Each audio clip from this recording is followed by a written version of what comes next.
Go ahead, pull up a chair and settle in. Today, we're actually stepping away from the usual data charts and diving into a much darker, completely unseen reality. We're exploring the terrifying baggage permanently attached to pre-owned items. You see, the things we buy, they have lives we literally know nothing about. And as you'll see in the 3 grounded, very true accounts we're breaking down today, sometimes those lives aren't actually over. I thought the bargain was a steal. I was wrong. Now, what's really interesting about this slide is how it perfectly contrasts our innocent expectations of thrift stores with a frankly terrifying reality. We all walk into a secondhand store expecting to find innocent treasures with a history, right? A vintage lamp, maybe a rustic table.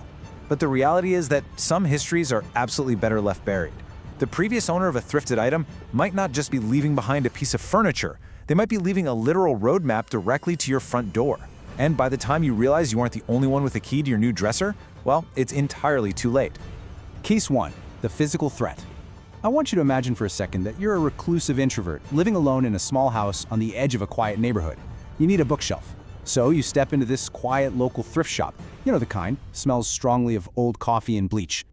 And right in the back corner, you find it. A massive, dark wood bookshelf. It's incredibly heavy, slightly warped, and just feels completely out of place. There's just one issue. It has this nasty odor. We're not talking about some demonic smell, but a heavy, sour scent, like body odor trapped deep in the wood for years. The buyer purchased it anyway, figuring a deep clean would do the trick. But the first night it sat in the living room, sleep was impossible. Every time the house settled, a loud bang echoed from that exact corner. The buyer was a firm skeptic, so they ignored it. Until things started vanishing. Items on the shelves were suddenly misplaced. A favorite coffee mug left on the middle shelf?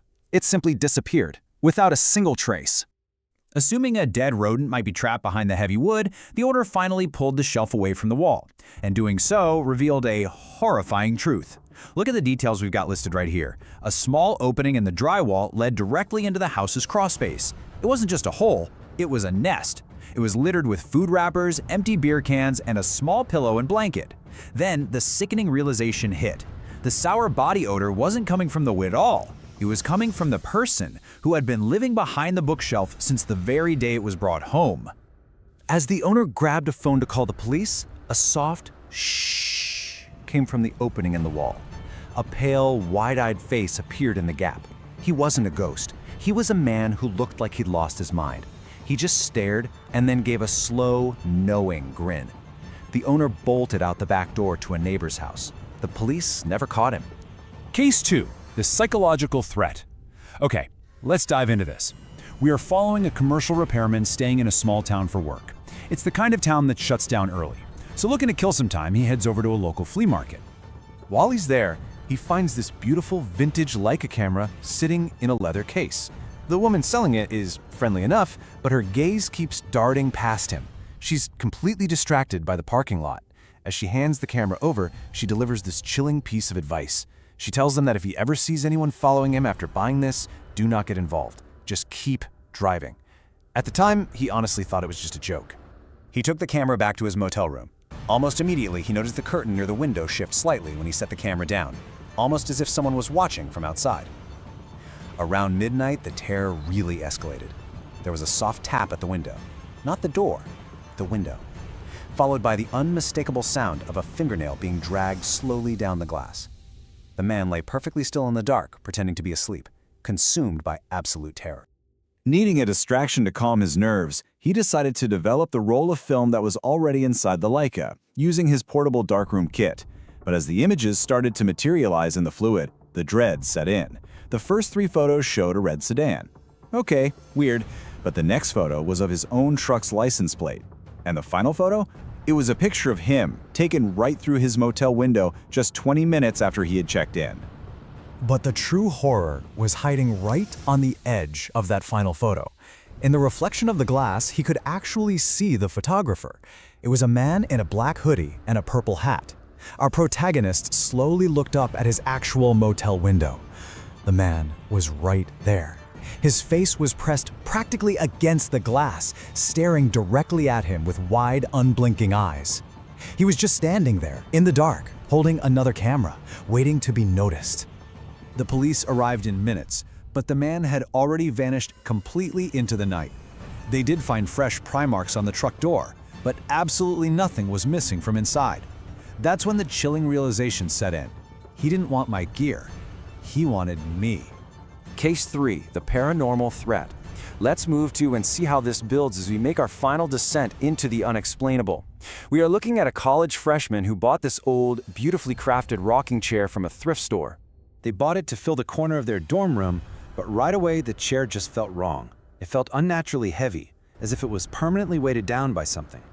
One night, while alone and trying to study, the student began to hear a creaking sound, and it grew louder the harder they tried to focus. Glancing over, they saw the heavy chair rocking back and forth, slowly, entirely on its own. The student tried to blame it on the wind, but then the mundane creaking stopped instantly. It was replaced by a low humming noise, this melody that couldn't quite be placed. The student took one step toward the chair, and a figure suddenly appeared, a tall, bald man in a dark jacket, just staring silently. Thinking they had somehow accidentally let an intruder in, the student actually tried to apologize. But the man's eyes were completely void of emotion.